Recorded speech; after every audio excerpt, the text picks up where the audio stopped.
Seja bem-vindo ao Conversa Capital. Recebemos esta semana Margarida Correia de Aguiar, Presidente do Conselho de Administração da Autoridade de Supervisão de Seguros e Fundos de Pensões. Muito obrigada por estar aqui com a Antena 1 e com o Jornal de Negócios. Como sempre acontece, começo por lhe perguntar o que é para si neste momento capital em Portugal? Eu diria que a capital em Portugal, que nos concentremos nas questões essenciais do país, designadamente nesta fase, que utilizemos e bem o PRR para, enfim, podermos ter as transformações estruturais que precisamos na nossa economia. Em concreto, relativamente ao setor e tendo por base a atual conjuntura de elevada inflação, subida das taxas de juros, de que forma é que isto está, no fundo, a ter impacto no setor segurador?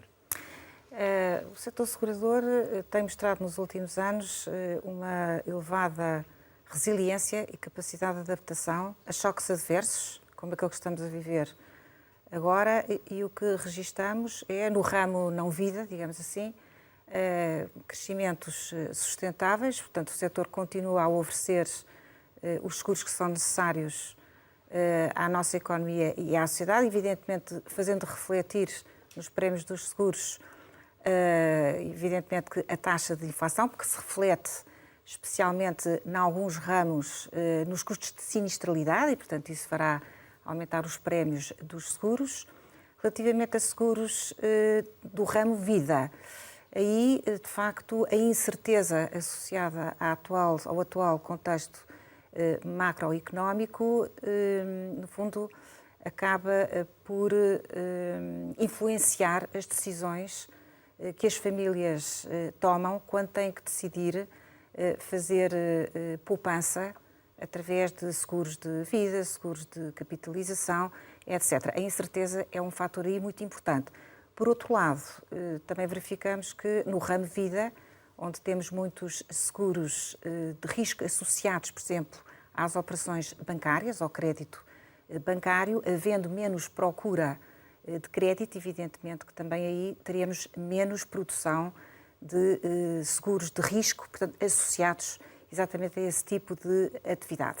De qualquer maneira, temos um setor segurador bem capitalizado e, portanto, resiliente e com capacidade para não só se adaptar às mudanças que estamos neste momento a assistir e, portanto, com capacidade para responder às necessidades. Evidentemente também com uma preocupação que é neste caso, da Autoridade de Supervisão de Seguros, que fez no final do ano passado um conjunto de recomendações. Era sobre isso que eu ia perguntar, precisamente, sobre esse conjunto de recomendações e a monitorização e avaliação que vão fazendo, no fundo, a que conclusões é que vocês chegaram? Exatamente.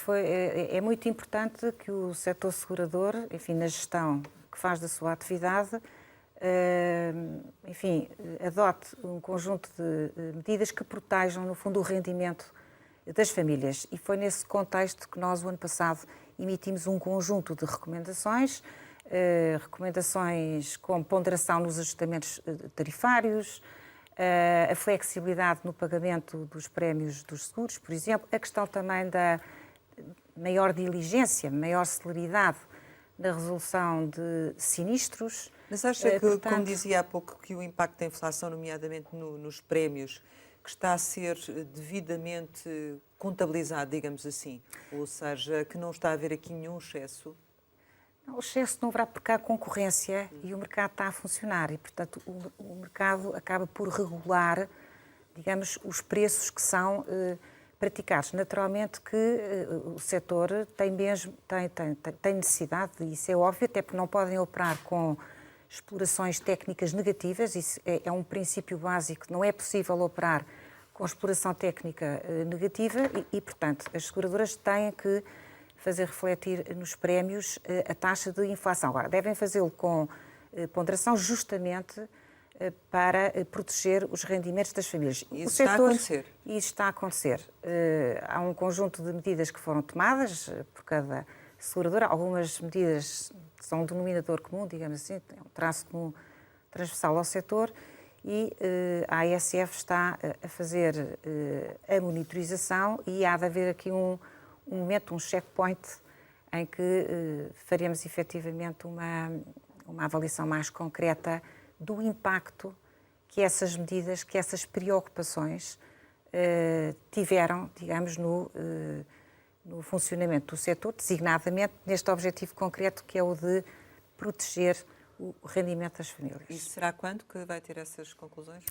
Temos que dar aqui tempo ao tempo, há mais, talvez a seguir ao verão, possamos já ter aqui alguma compilação e avaliação desta dinâmica. Vocês iam fazer um exercício de análise de sustentabilidade, de sensibilidade, aliás, que contemplava também um conjunto de choques específicos, não era? Isso é outra coisa. Isso é outra coisa, não é? Isso é outra Mas isso era faceta. para avaliar as vulnerabilidades individuais vamos ver, a e agregadas no ASF setor. faz não é? isso em permanência, não é? Nós, em permanência, fazemos uma monitorização, independentemente do contexto macroeconómico, nós fazemos avaliações permanentes e constantes, quer a nível nacional, quer a nível europeu, da capacidade do setor segurador responder a choques adversos. O ano passado lançámos, no final do ano, um exercício para, no fundo, avaliar a capacidade de resiliência do setor neste contexto de taxa de inflação elevada e subida das taxas de juro. E, portanto, estamos neste momento a finalizar esse exercício e daremos conta dos Quais resultados. são as sensibilidades que têm neste momento para os dados que já recolheram? Dos dados que já recolhemos e os resultados que já se encontram apurados, nomeadamente, designadamente, os resultados de 2022, porque já estão fechados, o que verificamos é que a solvência das companhias de seguro continua em níveis muito confortáveis e os níveis de financiamento dos fundos de pensões. Também é importante aqui referir, especialmente aqueles que financiam benefícios definidos, que são, digamos, benefícios que estão, à partida, estabelecidos como compromisso a pagar. Esses níveis de financiamento estão até mais fortes. E a explicação para isto é que quando as taxas de juros sobem, as responsabilidades descem, porque as taxas de desconto são superiores e, portanto, o efeito é uma menor exigência de capital. E, portanto, eu diria que ambos os setores estão confortáveis desse ponto de vista, porque a subida das taxas de juro para estes dois setores é benéfica, porque se é verdade que o valor dos ativos decresce, não é? Devido à volatilidade do mercado e à subida das taxas de juros, especialmente com o impacto na dívida, não é? Que consta das carteiras destes operadores. Por outro lado, a subida das taxas de juros tem um efeito positivo na descida das responsabilidades, que são assumidas, que são compromissos, não é? De pagamentos futuros destes operadores. E, portanto, da conjugação destes dois efeitos, temos resultados positivos. Portanto, em termos de balanço, de solvência, de robustez financeira, digamos assim, de ambos os setores, estamos bem. Este exercício de sensibilidade, enfim, numa perspectiva de que a taxa de inflação se vai manter elevada ainda por mais algum tempo e com taxas de juros ainda elevadas, estes exercícios é importante serem feitos antecipadamente. Portanto, o que nós estamos aqui a fazer é a antecipar o que é que vai acontecer, mantendo-se este cenário macroeconómico ainda durante algum tempo, porque os níveis de resiliência também estão muito ligados à persistência dos fenómenos, neste caso, macroeconómicos. E o que nos parece é que 2023 eventualmente vai manter essa tendência, pelo menos no primeiro semestre. Pode até haver uma ligeira alteração, mas será suave, tudo indica, digamos assim, não sei, ou não? Sim, penso que será suave. Já passaram 3 meses, não é? E é isso que nós constatamos. Temos um ambiente ainda de elevada taxa de inflação, taxas de juro elevadas. Evidentemente que o que se espera é uma descida. As políticas monetárias contracionistas, enfim, que estão no terreno, visam exatamente trazer a taxa de inflação para baixo e que naturalmente trará depois também as taxas de juros para níveis, digamos, equilibrados, não é?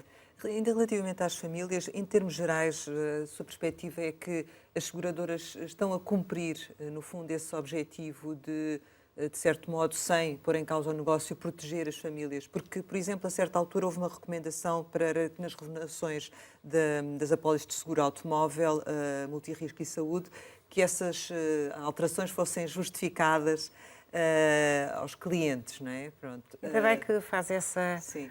Que aponta esse exemplo. Esse exemplo, ou seja, essas medidas que a ASF determinou, elas são válidas em qualquer contexto. O que estamos aqui a falar é de transparência. Isto é, proporcionar aos consumidores, aos clientes das seguradoras, informação que é necessária para perceberem e compreenderem os prémios de seguros que estão a contratar e o seu preço. E, portanto, eu diria que, independentemente de taxa de inflação elevada, taxas de juros mais baixas, independentemente de pandemia, já agora, recuando um pouco no tempo, estas medidas tomadas visam exatamente a proteção do consumidor. O que é a proteção do consumidor? A proteção do consumidor é termos consumidores informados, que com informação descodificada e de fácil acesso possam tomar decisões conscientes, responsáveis e possam saber avaliar aquilo que estão a contratar e aquilo que vão pagar. E, portanto, estas medidas tomadas... um aumento de queixas, digamos assim? Ou... Não, estas medidas, vamos lá ver, isto são medidas... Ou foi porque a conjuntura podia levar a que houvesse... Não, estas medidas tiveram a ser preparadas durante bastante tempo. Houve uma consulta pública que decorreu o ano passado. Depois tivemos que incorporar uma série de contributos da consulta pública nestas recomendações. Portanto, este processo é um processo que vem já de longe. Isto leva o seu tempo até conseguirmos, digamos, colocar as recomendações no terreno. Estão a ser vem já de cumpridas. longe. E em relação a estas em concreto, que é nos avisos de pagamento passar a constar os valores das anuidades à anterior e a que, enfim, está a ser contratada, e também quantificar as variações que explicam a variação do preço, como, por exemplo, a variação que tem que ver com a sinistralidade, a variação que tem que ver com o capital seguro, ou a variação que tem que ver com as coberturas que estão a ser contratadas. As seguradoras vão agora adaptar os seus sistemas informáticos para que no aviso de pagamento que recebemos em casa, não sei se têm presente o que é um aviso de pagamento, que passe a constar não apenas o prémio que vai pagar, o prémio do ano anterior, e ao fazer a comparação há um diferencial, e esse diferencial tem que vir justificado com estas rúbricas, com estas parcelas que eu acabei de referir e outras que sejam relevantes. Isto entra em vigor no dia 1 de janeiro de 2024. Portanto, agora há aqui um tempo de adaptação, naturalmente. Sim. Só para concluir esta parte da nossa conversa, portanto, em termos gerais, as empresas e o setor está a ir ao encontro daquilo que é a intenção da ASF de proteção das famílias neste momento difícil? Acho que sim. Não temos nada que nos diga o contrário, até porque temos um exemplo recente da pandemia em que, digamos, podemos concluir que o setor segurador, estamos a falar do setor segurador, respondeu bastante bem, com uma boa capacidade às necessidades das famílias, utilizando uma série de instrumentos, alguns instrumentos regulatórios, outros de natureza legislativa, como por exemplo foi o caso das moratórias. A avaliação que nós fazemos é que o setor correspondeu bem. Eu penso que é uma percepção geral que está instalada de que o setor correspondeu e continua bem. A fazê-lo agora? Pensamos que sim. Mas para já trata-se apenas de uma recomendação e não de uma obrigação efetiva das companhias. Porquê? Nós temos que distinguir aqui dois tipos de... Podemos ter aqui dois tipos de intervenção. Nós podemos ter soft law. A soft law não é impositiva, mas o facto de não... Ou termos instrumentos regulatórios impositivos, que tenham todo um processo normativo muito mais, digamos, complexo, mais moroso. O que estamos aqui a fazer é que, tratando-se de boas práticas, o que nós esperamos é que as seguradoras cumpram, até porque será conhecido quem cumpre. E, naturalmente, quem não cumpre. Por exclusão, quem não cumpre. Mas já agora deixa-me perguntar. Portanto, há todo um interesse, digamos, tratando-se de boas práticas, o que nós esperamos é que elas sejam interiorizadas, elas sejam cumpridas e entramos num normal, certo? Mas já agora deixe-me questioná-la a propósito dessa vertente específica. A intenção é que, quando estiver em vigor esta medida, que a ASF divulgue a lista, digamos assim, das companhias que estão a cumprir a recomendação. Mas por que não divulgar, e embora seja possível deduzir quais são as que não cumprem, para o cliente final, para o consumidor, não seria mais claro, mais objetivo, ter uma lista daquelas que não estão a cumprir? Sim, a nossa perspectiva é fazê-lo. É divulgar saber quem também cumpre e quem não cumpre. Não por dedução, mas por publicação explícita. Naturalmente, quem cumpre e quem não cumpre. Ainda nesta medida que abarca também o setor da saúde, que é um dos mais dinâmicos, os seguros de saúde, um dos mais dinâmicos em Portugal, tem tido crescimentos muito significativos nos últimos anos, já ultrapassou 1.000 milhões de euros. Este crescimento tem sido, de alguma forma, acompanhado por um aumento equivalente do número de queixas dos clientes? Temos poucas queixas, temos poucas reclamações neste subsetor do seguro de saúde. Apesar dos crescimentos muito significativos, como referiu, que se tem vindo a registar, o ano passado registrou um crescimento perto de 12%, o maior crescimento de todos os ramos de seguros. Não há um crescimento equivalente em matéria de reclamações. É um seguro muito especial e o que nós constatamos é que, na verdade, quando há um problema de saúde e quando, digamos, o segurado ou o beneficiário de um seguro o precisa de utilizar, é porque precisa de resolver um problema de saúde. E aí a resposta normalmente é imediata. Depois a questão da qualidade, enfim, já é outro tipo de situações que nós não temos que propriamente supervisionar. Nós temos uma entidade também reguladora, que é a Entidade Reguladora da Saúde, que regula e supervisiona o ato clínico em si. Mas eu diria que, em termos de reclamações, de se o seguro respondeu, se não respondeu, se foi atendido, se não foi atendido, enfim, nós não temos tido muitas reclamações em relação a essa matéria. Mudemos então de tema. Já se sente o reflexo da retração do mercado imobiliário nos seguros? Eu há pouco referia que no ramo vida, onde temos os chamados os seguros de vida-risco, associados às operações de crédito, havendo um abrandamento nas operações de crédito, seja de crédito hipotecário, seja de crédito ao consumo, naturalmente que haverá também uma quebra, e essa quebra registou-se o ano passado, já, e este ano, naturalmente, que vai também registar-se uma quebra nesses seguros associados a operações de crédito, onde penso que a sua questão era essa, onde se encaixa o imobiliário. Não sei se era essa sim, era o seu ponto. Era isso. Isso significa que os seguros estão, de certo modo, a ser também um obstáculo à compra de casa ou não?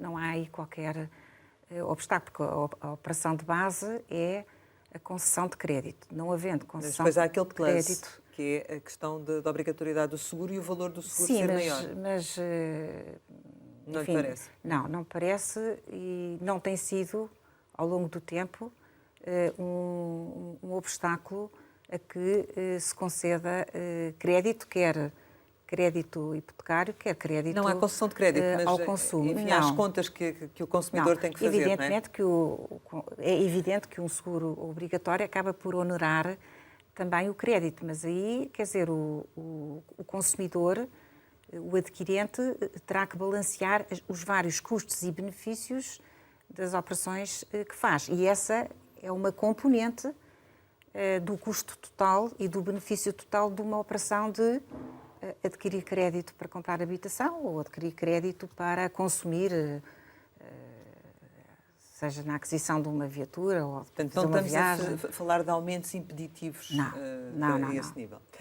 Relativamente à questão do nível de resgate dos planos de poupança para pagamento dos créditos à habitação, que foi uma medida que o Governo definiu, considera como tendo sido uma boa medida?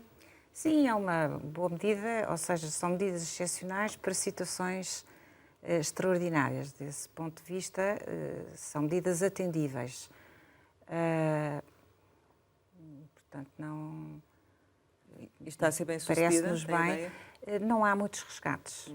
Devo dizer que, enfim, é mais uma medida de entre várias que estão à disposição dos consumidores, mas não notamos uma grande utilização. Essa medida é a segunda vez, ou seja, nós temos tido aqui, já não é a primeira vez, e fazemos sempre um balanço desse tipo de medidas que são tomadas e o que registamos em relação à medida anterior, não esta que é mais recente, é que ela não teve um grande impacto, ou seja, em termos de resgates. Esta agora, enfim, permite outros montantes e outra flexibilidade. Vamos ver um pouco mais à frente, fazer uma avaliação de qual foi o impacto que a medida efetivamente teve, não só em termos do número de famílias que utilizaram, mas depois também em termos dos montantes resgatados e da sua, digamos, do seu... Isso leva-nos para a questão também da poupança. Acha que, do seu ponto de vista, que deveria aqui existir uma maior diversidade para a captação de poupança? Devíamos ter outros instrumentos para além deste PPR, que se calhar também já alterou um bocadinho a sua função daquilo que inicialmente para a qual foi criada? Eu concentrar-me aqui na poupança de longo prazo para a reforma, porque estamos a falar de poupanças muito diferentes. A poupança de longo prazo para a reforma ou seja, a motivação para a poupança de longo prazo para a reforma é bastante diferente das motivações para fazer poupança. Isso vamos ter o PEP também, não é? Em relação à poupança de longo prazo para a reforma, o que é que nós fizemos agora há pouco tempo um estudo sobre a poupança de longo prazo para a reforma. A primeira fase está terminada, foi até anunciado publicamente. Daremos agora um pouco mais de destaque porque há conclusões muito interessantes a tirar, que também não são novidade, mas é importante que não nos esqueçamos de alguns aspectos relevantes. E indo justamente ao encontro da sua questão, menos de metade da população não poupa para a reforma. E dos que poupam para a reforma, cerca de 60% dos que poupam para a reforma têm poupanças em PPR. E associam ao PPR a questão da fiscalidade. Atenção que o PPR deixou de ser um produto puramente de reforma. Ele está bastante desvirtuado face àquilo que era, digamos, o objetivo inicial para o qual foi constituído. Eu acho que temos que ter bem presente esse aspecto. Portanto, faz aqui falta um produto vocacionado especialmente para a poupança de longo prazo para a reforma. Há agora a oportunidade, digo eu, foi lançado a nível europeu o chamado PEP, que é um produto de poupança para a reforma pan-europeu. Ele já entrou em vigor no espaço europeu, entrou em março do ano passado. Há uma parte do produto, digamos, da regulamentação do produto que foi deixada aos Estados-membros. Portugal está a trabalhar ainda nisso. O Governo já dispõe de um projeto de diploma justamente para regulamentar essa parte que cabe aos Estados-membros regulamentar e, portanto, estamos a aguardar decisões nessa matéria e também sobre eventuais medidas fiscais que venham acopladas a este novo instrumento de poupança para a reforma. É uma oportunidade. Mas vai ao encontro daquilo que é o que diz quando considera que é preciso aqui um instrumento que tem essa função que o PPR já não tem? Este pode ser uma opção ou temos que criar outra? Não, podemos, quer dizer, vamos lá ver, podemos criar outras e temos outros produtos, ao nível, por exemplo, dos seguros, há vários produtos que podem cumprir com essa função. Agora, é muito importante ter um produto âncora e que seja conhecido e que com o tempo seja conhecido por exatamente ter essa vocação, como aconteceu com o PPR. O PPR é um produto popular, tornou-se um produto popular, ficou desvirtuado. É um facto. Portanto, era importante criar, e temos agora esta oportunidade de ter um produto que cumpra exatamente com esta visão. Até porque é um produto muito particular, tem alguns benefícios muito interessantes, como, por exemplo, detecta as comissões que podem ser cobradas, tem também o tipo de investimento que o produto admite padronizado, ou seja, o investidor pode escolher entre vários padrões de investimento,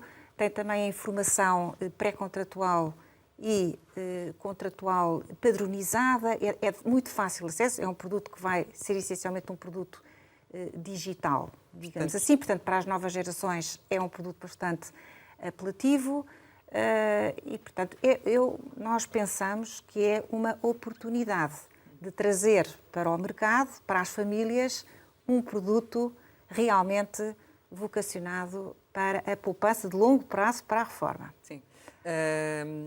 Há uma outra questão que queria pôr, que tem a ver com os seguros de proteção ao crédito e ao desemprego, que à primeira vista parecem às vezes apelativos, não é? E uma boa solução, mas basta muitas vezes lermos as apólices para perceber que há uma longa lista de exclusões e de exceções. Está a trabalhar sobre este tema para tentar melhorar ou não é um tema? Sim.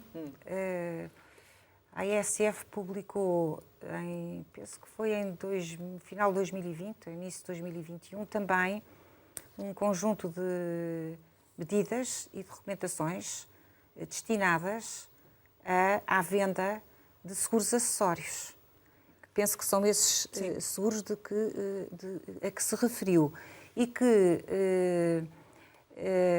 enfim, quem vende esses seguros está obrigado a uma série de preocupações, que é evitar o mis-selling, isto é, não é possível, não é admissível a venda de um seguro que cobre o desemprego a alguém que tem 70 anos. Só para dar aqui um exemplo. Um exemplo flagrante, digamos. Um exemplo assim. flagrante, não é? Mas isso temos acontece? outros. Isso pode acontecer. E o que se pretende é que isso não aconteça. E que, portanto, estas vendas acessórios, estes seguros que procuram cobrir desemprego, incapacidade temporária, ausência de rendimento, etc., justamente para cobrir o pagamento, digamos, do serviço ou do bem que está a ser adquirido, esses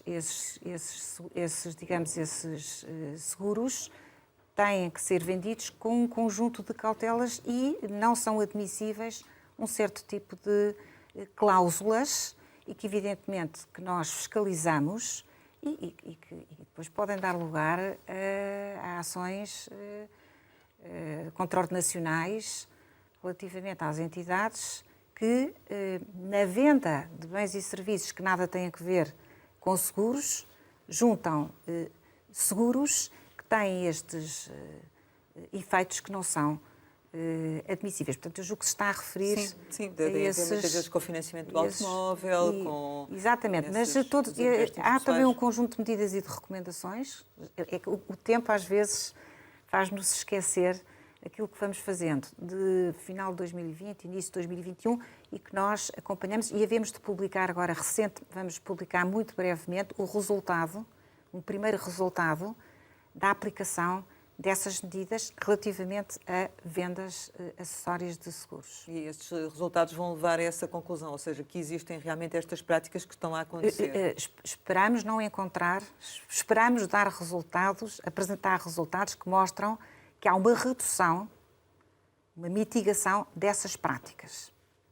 Deixa-me só dar aqui um passo atrás ainda em relação ao PEP, só para lhe perguntar qual é a sua melhor expectativa de quando é que espera ver estes produtos de facto comercializados em Portugal. Não, enfim, enquanto a legislação não for aprovada, não é possível fazer a comercialização desse produto. Portanto, os operadores aguardam pela publicação da legislação para poderem, enfim, fazer a comercialização. É claro que temos também que admitir que há aqui uma incerteza, não é?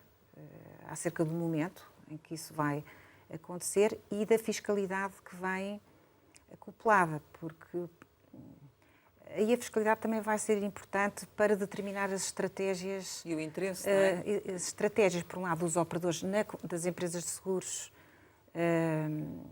e fundos de pensões na comercialização desse produto e determinar, como diz muito bem, o interesse das famílias em investirem nesse produto, porque se o PPR se mantiver, ainda que com esta, enfim, já desvirtuado, se ele mantém o benefício fiscal que tem, que ainda tem algum, e se o PEP for colocado no mercado, pelo menos sem um benefício idêntico, parece-me que será difícil que possa ser um produto com êxito, não é? Em termos gerais, a propósito da questão da poupança, qual é a apreciação que faz, olhando, por exemplo, para a circunstância de termos neste momento certificados da Forro com taxas mais elevadas e os depósitos bancários com taxas mais baixas, enfim, a forma como isso impacta no consumidor e na poupança dos portugueses, enfim, as opções que existem efetivamente para poupar, se bem que se está a poupar menos, não é?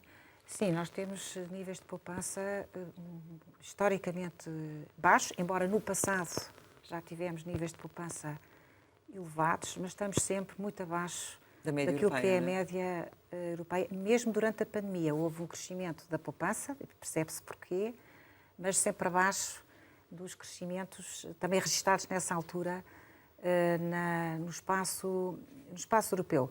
Não falando da banca, mas falando dos seguros, porque os seguros e os fundos de pensões oferecem possibilidades de poupança em momentos de grande incerteza. Os consumidores e investidores tendem a canalizar os seus recursos, as suas poupanças para aquilo que é certo.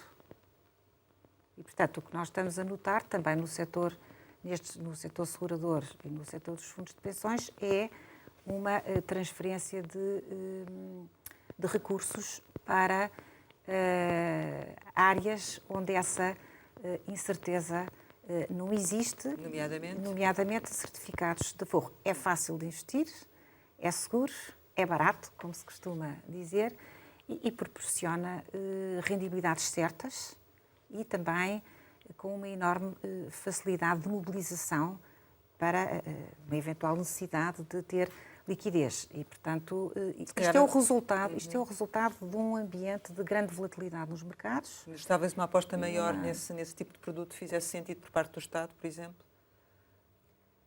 Produtos de poupança? Sim, desses como os certificados da Forro, como os certificados de Tesouro, enfim. Bom, mas o Estado também já tem à disposição um produto de poupança para a reforma, que é o produto há um produto de uma espécie de um PPR público também está à disposição. Não tem tido não há grande apetência por esse produto, mas eu penso que cabe essencialmente ao mercado realmente oferecer produtos para várias finalidades. É bom que haja aí concorrência, mas estamos a atravessar um momento que é bastante difícil, até em termos de as empresas seguradoras estabelecerem as suas próprias estratégias comerciais.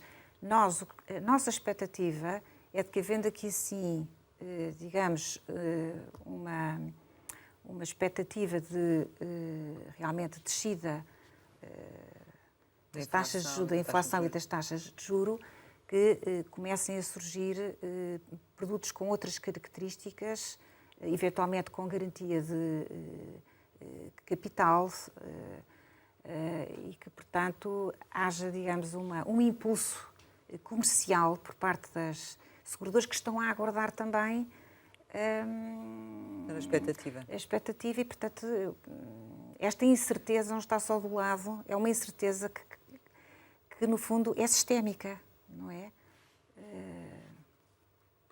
Pode melhorar. Há pouco, Vai melhorar. Vai melhorar. Há pouco, quando falava ainda nos PEP, nos produtos europeus de poupança, referia que o setor não pode avançar enquanto o legislador não também fizer a sua parte. Posso interpretar que a demora em ver surgir estes produtos, enfim, aos balcões, tem a ver com uma demora do Estado e não do setor? Do Estado, enfim, do legislador, neste caso. Quer dizer, em termos de precedências, poderíamos dizer que se não há legislação, não pode.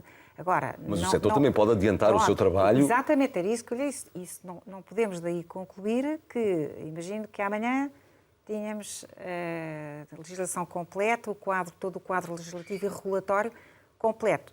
Isso não quer dizer que no dia seguinte iria ter aí uma oferta satisfatória deste produto. Portanto, eu não quis dizer que uma coisa está dependente da outra. Há uma coisa que é certa, tem que ter um quadro legislativo e regulatório, porque há aqui também aspectos regulatórios que estão em causa, completo, porque aqui não pode haver, aqui temos que, ou seja, isto para se avançar com um produto, é importante que não haja risco regulatório, certo? E portanto, mas não quer dizer que, eliminado esse risco, porque o quadro legislativo e regulatório está completo, que de repente lhe apareça uma oferta significativa desses produtos. É evidente que os operadores que estão interessados nesse produto estarão a trabalhar nesse produto, porque há uma coisa que é certa, mais tarde ou mais cedo o quadro fica completo, certo? Também, não sei se haverá uma grande pressa, na medida em que se nós olharmos para a Europa, também... É um país só ainda que aplicou, não é? Sim, há estratégias que estão a ser trabalhadas, mas não podemos dizer que há uma dinâmica muito surpreendente relativamente a este... Portanto, na prática ainda poderá passar bastante tempo até que os portugueses possam... Há aqui algum tempo, digamos assim, se nos quisermos comparar com o espaço europeu. E, portanto, na prática poderemos estar ainda a falar de que ordem de grandeza? Anos? Até... Anos não, acho que não. Em termos de ter o quadro completo... De ter os produtos a serem comercializados? Não sei responder. Até porque, repare, muitas das nossas empresas, olhando aqui para as empresas de seguros, estas nossas empresas pertencem a grupos seguradores europeus, internacionais. E, portanto, estas estratégias, quando estamos a falar de um produto pan-europeu, as estratégias são também pensadas a nível europeu, o que faz algum sentido. Evidentemente que é preciso ter em conta as especificidades de cada país, porque há países onde provavelmente o PEP não vai ter grande relevância. Porquê? Porque têm já um leque de produtos de poupança muito interessante. Mas por isso mesmo é que se calhar... Portanto, nós temos aqui países em situações muito distintas. O caso português é um caso em que precisamos de um produto. Precisamos de acelerar, não é? Precisamos de acelerar. Temos outros países onde isso não acontece. Para finalizar esse tema, também explicava há pouco que talvez não faça muito sentido introduzir o PEP num quadro em que ele tenha benefícios fiscais inferiores a benefícios fiscais, por exemplo, dos PPRs que já existem. Eu gostaria de desenvolver esse tema. Portanto, no seu entender, o PEP, quando for introduzido, o legislador tem que olhar para essa questão em específico e não tornar o PEP um produto menos... Eu não sou legislador e, portanto, eu não mando nada... Pois não, mas terá a sua opinião. E não posso dizer tem a sensibilidade do mercado. Não posso dizer que tem que... Posso expressar aqui uma opinião de que me parece que produtos idênticos, com a mesma vocação, deverão ter um tratamento idêntico, que, aliás, hoje em dia já acontece. Hoje em dia já acontece. Produtos com a mesma vocação terem os mesmos regimes, neste caso de incentivo fiscal ou de benefício fiscal. Isso parece-me que tem lógica, não é? É algo consistente, digamos assim. Quando é que vai ser criado o portal da transparência para os seguros de saúde? Estamos a trabalhar nisso. Esperamos poder anunciar alguma coisa a esse respeito até ao final do ano. Até ao final do ano. Até ao final do ano. E para quando uma nova regulamentação dos planos de saúde? Planos de saúde que, enfim, para quem não... Para as pessoas que não conhecem, são diferentes dos seguros de saúde. Exatamente, mas faço-lhe aqui a seguinte nota. A Autoridade de Supervisão de Seguros e Fundos de Pensões não supervisiona o produto planos de saúde. Nós supervisionamos os seguros de saúde. Nós o que entendemos é que é necessário que haja um esclarecimento, isto também do consumidor, evidentemente, entre aquilo que são planos de saúde e seguros de saúde. Estamos a falar de produtos muito diferentes e há uma grande confusão, peço desculpa pela expressão brejeira, uma certa confusão no consumidor entre o que é um plano de saúde e um seguro de saúde. Portanto, é importante estabelecer essa diferença e nós estamos a trabalhar nesse sentido para que também o legislador possa tomar aí uma decisão. Portanto, vamos dar apoio nesse sentido, olhar como é que essa, de um ponto de vista... Mas ter mais esclarecedor para o consumidor. Sim, de um ponto de vista regulamentar e até de fiscalização, que seja feita se estabeleça bem essa diferença e depois em termos de publicidade. Porque muitas das pessoas estão a contratar planos de saúde a achar que é um seguro de saúde, sim, não é? A questão da publicidade é muito importante. Quando se está a vender um produto, aquilo que se diz que se está a vender, aquilo que se escreve que se está a vender, e, portanto, tudo isso tem que ficar muito mais clarificado. Isso obriga uma nova legislação, é isso? Pode obrigar, não diria uma nova legislação, mas um ato legislativo que aperfeiçoe e introduza estas melhorias para estabelecer claramente a diferença entre um produto e o outro. Mas já está a ser trabalhado isso ou ainda não? Estamos a trabalhar nisso. Juntamente com o Governo? Estamos para já a analisar qual é que será o melhor mecanismo para fazer este trabalho e, naturalmente, proporemos uma iniciativa se for caso disso. Relativamente ao contexto geral,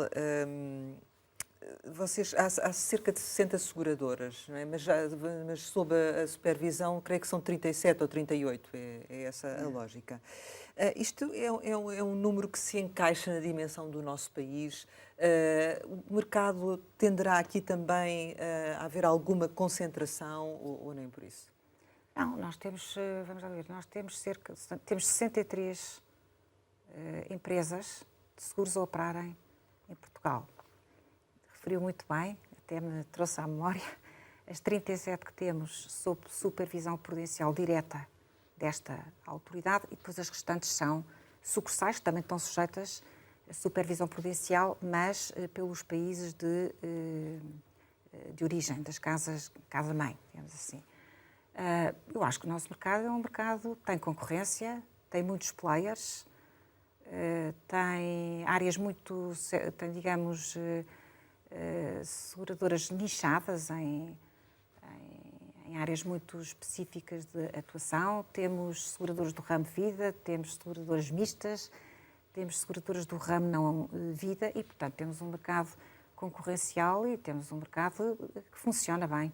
Ainda assim temos com concorrência. Temos algumas situações, por exemplo, o caso da venda em curso da Liberty, por exemplo. Vocês, como autoridade, estão a acompanhar este processo, em que medida é que o acompanham, digamos assim, para calcular precisamente que o mercado depois continua a funcionar? Vamos lá ver, vamos lá ver, nós, a Autoridade de Supervisão de Seguros e Fundos de Pensões, deve preocupar-se que o mercado funcione equilibradamente e, desse ponto de vista, com empresas que são sólidas, têm robustez financeiras, têm capitais adequados para operar. Matérias puramente de concorrência, nós temos uma autoridade de concorrência que zela exatamente por esses aspectos. É evidente que tudo o que tem que ver com, digamos, a regulação, a legislação, podem determinar maior ou menor profundidade do mercado, maior ou menor número de operadores a funcionarem no mercado. Mas eu diria que, pela estrutura que temos do nosso mercado, nós temos um mercado a funcionar em plena concorrência. E no caso da Liberty, a Liberty será vendida, não é? Está anunciado. E, portanto, teremos novos, porventura, pode ser um novo player, ou pode ser um player que já existe e que vê reforçado o seu negócio com outras oportunidades, etc. Portanto, uma venda não é... E de qualquer das formas terá de se adaptar às regras que existem terá que se adaptar. Portanto, uma venda não é um mau sinal para o mercado. Pode ser até muito bom sinal que uma venda possa trazer uma maior dinâmica.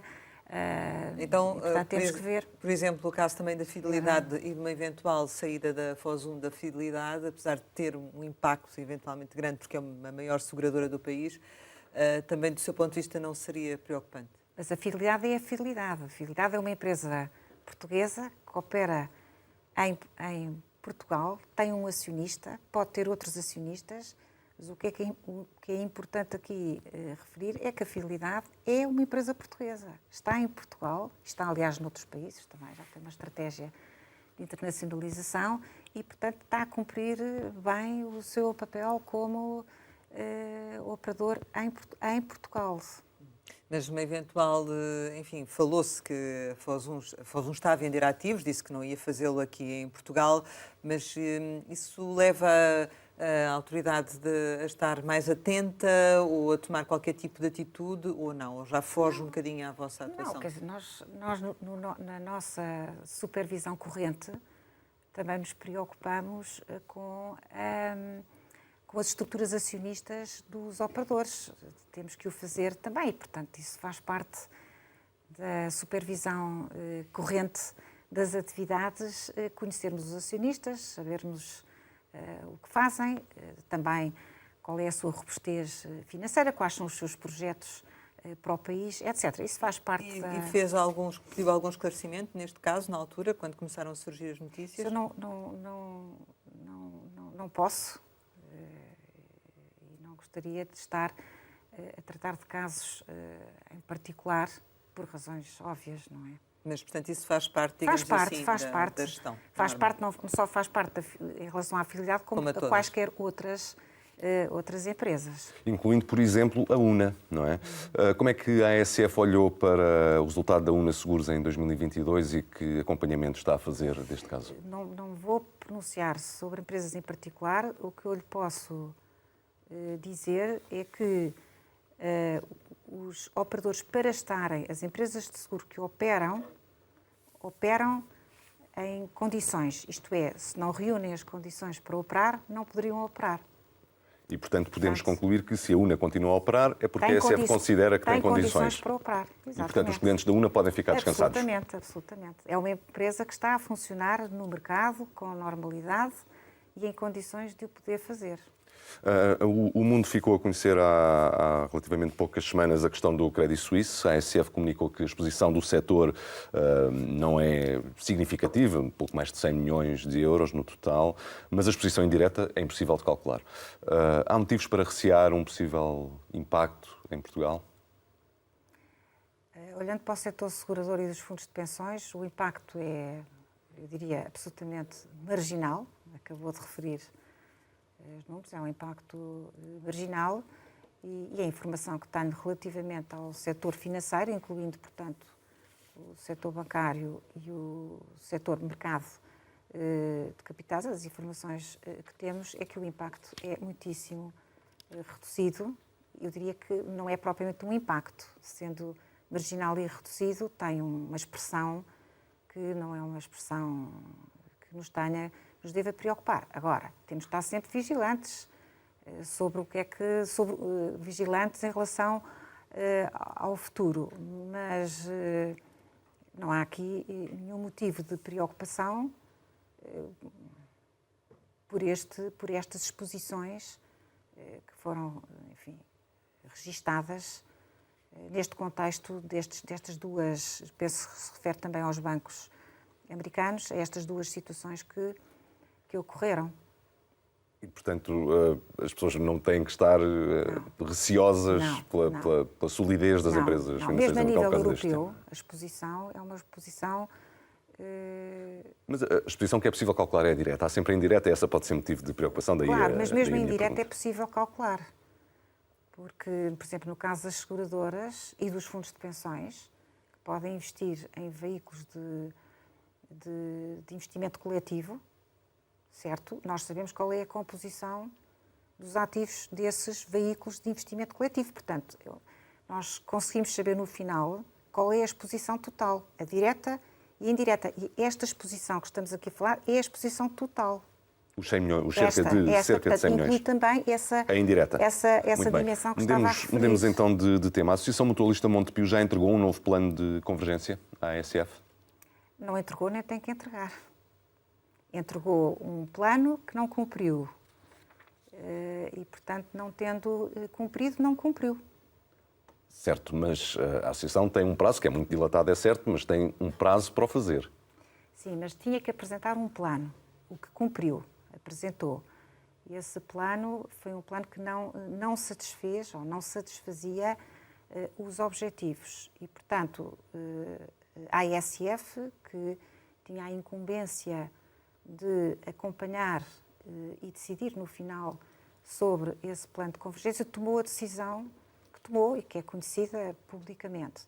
Atenção que a Autoridade de Supervisão de Seguros e Fundos de Pensões não supervisiona as associações mutuais, não é sua competência. Recebeu essa competência naquele momento para acompanhar um plano de convergência que tinha que ser apresentado num determinado Não tem essa competência, mas terá no futuro. Estamos num período de transição e, portanto... Não. Mas não havendo plano de convergência, não há período de transição. Mas não há aí alguma falha, eventualmente, do legislador, no sentido em que há uma entidade que está obrigada a apresentar um plano, apresenta-o, mas ele não satisfaz os requisitos e depois não é obrigado a fazer mais nada? Bom, isso vamos lá ver. Essa questão que está a levantar, eu não posso responder a essa questão porque não compete à ASF tomar decisões, ou seja, decisões subsequentes a esse resultado. Isso não poderia acontecer com uma empresa de seguros, certo? Porque somos supervisores, portanto, temos de ser consequentes com aquilo que se vai passando. Neste caso, naturalmente, que o legislador terá este assunto em mãos. Mas não recebeu houve mais algum contacto com a Associação? Recebeu mais alguma indicação de quando poderá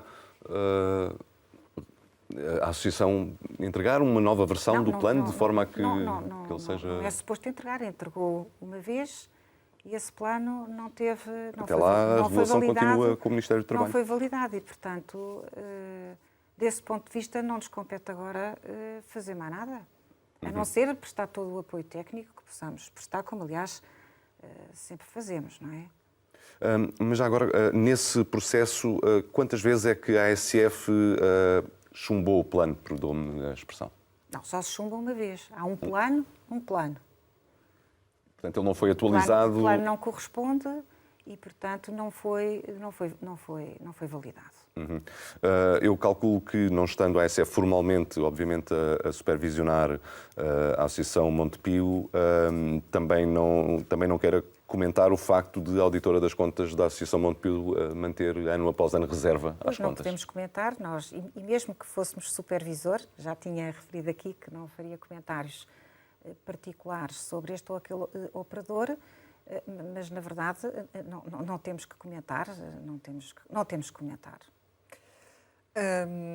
Estamos praticamente a concluir, mas ainda há aqui umas questões que queríamos colocar e têm a ver com os riscos dos seguros e, nomeadamente, com os riscos dos ciberataques. Isto é uma questão que cada vez se coloca mais na atualidade.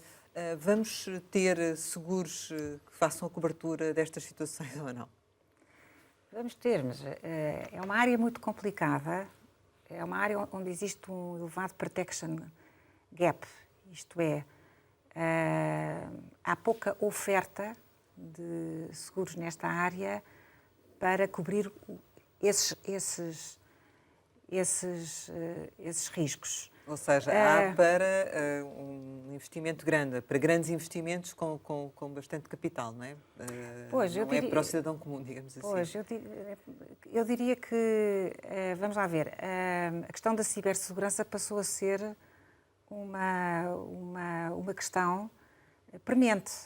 É premente para as empresas, é premente para infraestruturas críticas, públicas, infraestruturas críticas. É premente a questão da cibersegurança. Há, digamos, um agravamento, se quisermos assim, de ciberataques. Ou seja, aumentou a intensidade de ciberataques. Não só são mais frequentes, como também são mais severos e com impactos em termos de prejuízos e reputacionais e críticos, impactos críticos maiores. Isso, nós sabemos que isto está a acontecer. A questão é que há muito pouca informação sobre estes riscos. E as empresas de seguros, para poderem oferecer seguros e fazer um preço para um seguro, precisam de ter dados históricos de incidentes para perceber o perfil de risco, o perfil de sinistralidade, os custos que estão e os prejuízos que estão envolvidos na materialização desses riscos. Ora, existe aqui também uma espécie de um data gap, ou seja, não existe séries históricas com dados significativos e substantivos para realmente se poder fazer o preço destes seguros. Mas está-se a trabalhar nisso? Está-se é uma preocupação? Está-se a trabalhar nisto. Temos várias frentes de trabalho aqui. Começo por lhe dizer que, mesmo a nível europeu, temos o chamado Regulamento DORA, que vai entrar em vigor em 2025 e vai criar um quadro europeu para lidar com este tema da cibersegurança. Nós, a Autoridade de Supervisão de Seguros e Fundos de Pensões, o que estamos a fazer é criar uma base de dados de incidentes. Lá está. Não apenas porque precisamos de... ter um histórico, não é? Quer dizer, o histórico poderá ser depois um histórico público, não é? Do qual possam beneficiar os operadores e o mercado em geral para conhecerem melhor este tipo de risco. Portanto, nós estamos a trabalhar nessa área. Fizemos também um conjunto aliás, publicámos uma norma com uma série de requisitos para reforçar a segurança e a governação das tecnologias de informação e sistemas de informação dos nossos operadores, porque o nível de exigência tem que ser muito maior, pelo que estamos a ver. Estes operadores atuam em mercados muito sensíveis e, portanto, tem que haver aqui um esforço para se equiparem com políticas e com tecnologias que previnam e que os protejam de ciberataques. Portanto, é uma questão, lá está, de cibersegurança. E, portanto, este contexto também de inovação, porque há muita inovação em matéria de ciberataques. A inovação é constante. Isso também introduz aqui um elemento de dificuldade para a oferta de seguros neste momento. Se nós formos ver, esta falta de seguros nesta área, a nível mundial, anda entre os 70% a 90%. Portanto, o gap é elevadíssimo e explica-se, porque isto também são fenómenos relativamente recentes, e, portanto, há aqui, digamos, ainda falta de conhecimento, digamos assim, e há também aqui um aspecto que eu penso que é por aí que nós vamos caminhar, que é as empresas de seguros, quando vendem seguros deste tipo, poderem também apoiar na formação e na equipagem de tecnologias e de ferramentas nas empresas, onde esses trabalharem também na prevenção. A prevenção aqui é muito importante, e fazerem diferenciação também de preço, ou seja, empresas bem equipadas que pretendem adquirir um seguro deste tipo, terem uma diferença de preço relativamente a uma empresa que pouco ou nada tem. Isso, estamos a fazer esse caminho. Portanto, quem está mais protegido pagará menos. Pagará menos, o que, aliás, deveria acontecer com todos os seguros, desde que haja boas práticas e bons comportamentos, que houvesse aqui uma diferenciação de prémio para, no fundo, incentivar a boa prática e acabar por penalizar quem não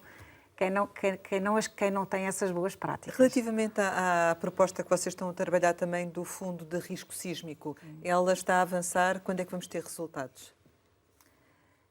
Nós estamos a recuperar o trabalho que foi feito Em 2011. em 2010. 2010 foi entregue na altura ao Governo em funções uma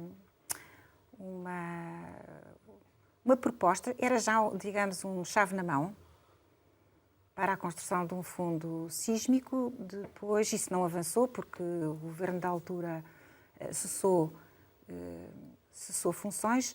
Eu devo dizer que, em termos de riscos catastróficos, parece-me que realmente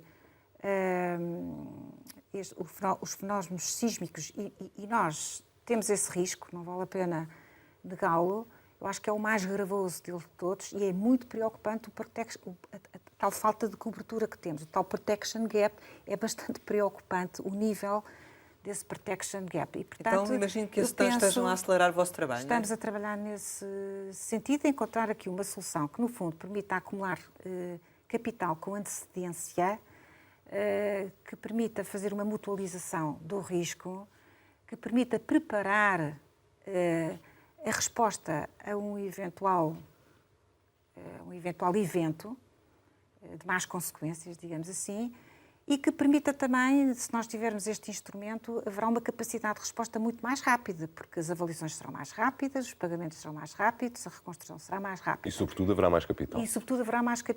E não está concentrado num único exercício, porque ele foi acumulado ao longo do tempo. E depois temos ainda aqui um aspecto importante, que é o da prevenção e mitigação,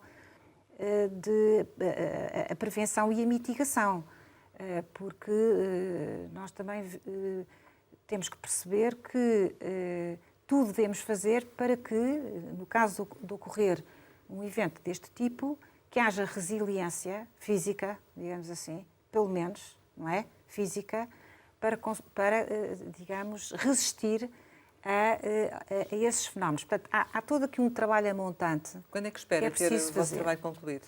Esperamos ter alguns resultados durante este ano. Relativamente à fiscalização que vocês vão fazendo do que se passa no mercado e das práticas, qual é neste momento os resultados que estão a ter e a vossa maior preocupação e, portanto, presumo eu, onde vai também ter mais incidência de atuação? Nós fazemos vamos lá ver, a supervisão que nós fazemos é uma supervisão constante. Portanto, nós fiscalizamos em permanência. Há certos fenómenos, às vezes, há certas tendências, não é, ao longo do... Em termos de tendências, em termos de tendências, nós procuramos também, no fundo, fazer supervisões conhecidas por supervisões temáticas. Em temas, por exemplo, branqueamento de capitais é um tema. Podemos fazer e fazemos fiscalizações temáticas, isto é, pegamos nesse tema e vamos ver como é que ele está a ser tratado no conjunto do setor. Só para dar um exemplo, certo. Não sei se estou a responder à sua Sim, porque pergunta. Isso eventualmente acontece, não porque de repente lhe apetece fazer isso, mas porque eventualmente há uma queixa. As ações de supervisão, que chamou de fiscalização, baseiam-se em matrizes de risco. Portanto, nós temos o risco mapeado, quer por operador, quer por temas. E, portanto, nós conseguimos, através dessas matrizes de risco, apurar onde é que estão os riscos que requerem um maior investimento de recursos da autoridade. Portanto, o mecanismo em 2023, é este, não há nada à toa. Claro, exatamente. Nem pode ser, nem pode ser porque a supervisão tem que disponibilizar recursos numa base de proporcionalidade ao risco que deve supervisionar. Portanto, há aqui uma ideia de proporcionalidade que tem que ser estabelecida em função da gravidade ou da maior ou menor importância dos riscos que é preciso. Que riscos é que são esses em 23? Que estão vocês a... Os riscos são gerais, em primeiro lugar há riscos gerais, mas se falarmos assim nos temáticos, por exemplo, o tema das vendas à distância, é um tema porque a digitalização vai crescendo, pode ser, é também um tema. O risco ligado à a questão da cibersegurança é um outro também. Portanto, temos aí vários temas novos, emergentes, na verdade. É que vão estar atentos. É que vamos estar atentos. Apelando também à sua capacidade de síntese, o setor está, nesta altura, a implementar um novo modelo contabilístico que tem uma sigla que eu não vou amassar os nossos ouvintes com ela, porque é muito complicado e um bocadinho difícil de compreender, mas é um novo modelo contabilístico que implica riscos com o setor, mas no fim pretende beneficiar, no fundo, a solidez do sistema e, indiretamente, obviamente, os clientes e consumidores. Como é que está a decorrer esse processo? Qual é o acompanhamento que está a ser feito? Conclusões há para já. Lançámos o programa da implementação dessa norma. Eu tem uma sigla, chama-se IFRS 17. Esta norma contabilística que entrou em vigor no dia 1 de janeiro deste ano.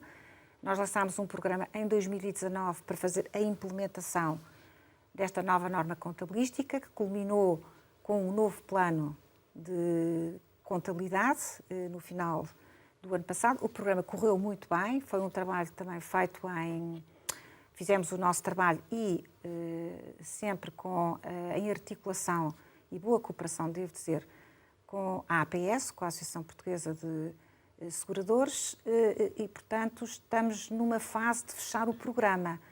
Vamos realizar um workshop, uma conferência, não é uma conferência que é muito pomposa, é mais um workshop para o qual eu o convido, se tiver interesse nisso, para apresentar os resultados da avaliação de impacto à aplicação da norma às contas de 2021.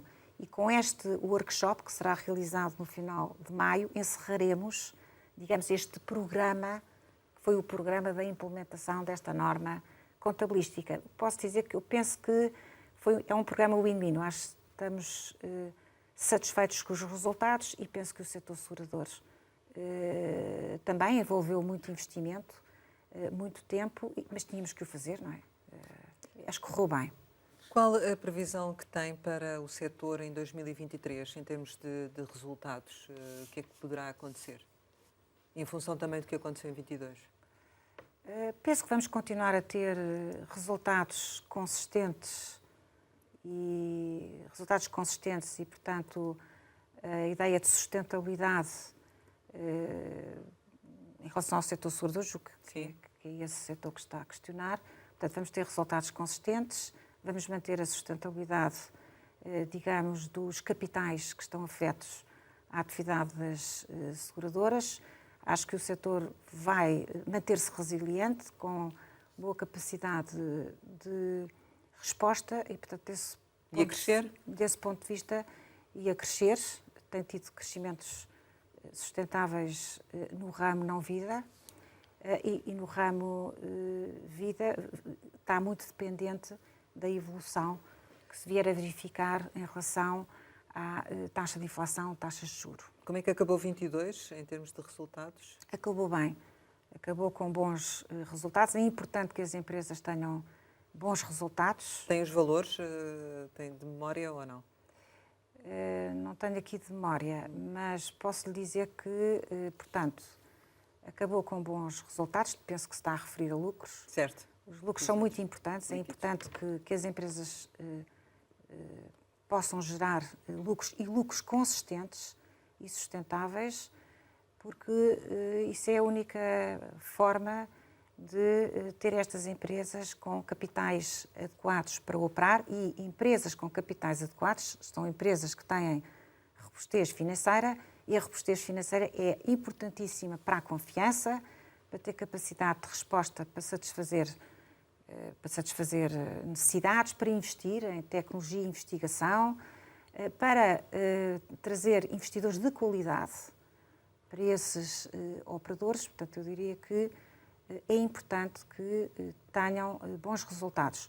Os resultados de 2022 expurgados de resultados extraordinários, porque nós temos que ter a preocupação de comparar coisas que são comparáveis. Portanto, dentro do comparável, os resultados do ano passado ficaram ligeiramente abaixo dos resultados de 2021, mas são resultados confortáveis e digamos, a solvência do setor mostra isso mesmo. E a perspectiva de 23 é que essa trajetória de crescimento perdura? Terá este alinhamento, é o que esperamos. Chegamos ao final e, como habitualmente, lançamos algumas palavras para uma resposta rápida. A primeira é a segurança social. Segurança social, um sistema essencial e um desafio muito grande para as gerações mais novas. Concertação social.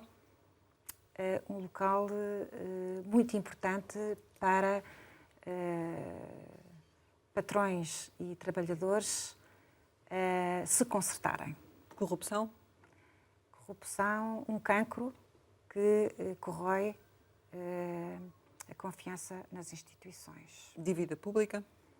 Dívida pública necessária, mas que seja suficiente. António Costa. Primeiro-Ministro, chefe do Governo. Marcelo Rebelo de Sousa. Nosso Presidente da República, pessoa culta e inteligente. Redes sociais. Redes sociais, inexoravelmente, estamos na era das redes sociais. Justiça. Justiça.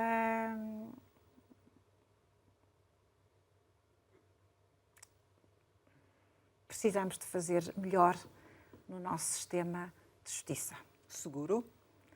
Seguro, fundamental para cobrir os riscos a que inevitavelmente estamos sujeitos no nosso cotidiano. Ambição.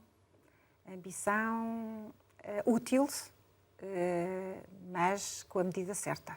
Família. Família é um porto de abrigo. Amigos. Outro porto de abrigo. Férias. Férias. Necessidade de descansar. Sonho. Sonho. Há uma canção que diz, como é que é? O sonho. É uma canção brasileira que diz. Bem, o sonho é essencial para pensarmos as nossas vidas e o futuro. Saudade. A saudade, é importante ter saudades daquilo que é bom e que nos faz bem à vida. Portugal. Portugal, um país com 9 séculos de história e que temos por obrigação prosseguir. Margarida Correia de Aguiar, muito obrigada por ter estado neste Conversa Capital. Pode rever a Conversa Capital com a Presidente do Conselho de Administração da Autoridade de Supervisão de Seguros e Fundos de Pensões em www.rtp.pt. Regressamos para a semana, sempre neste dia, esta hora, e claro, contamos consigo.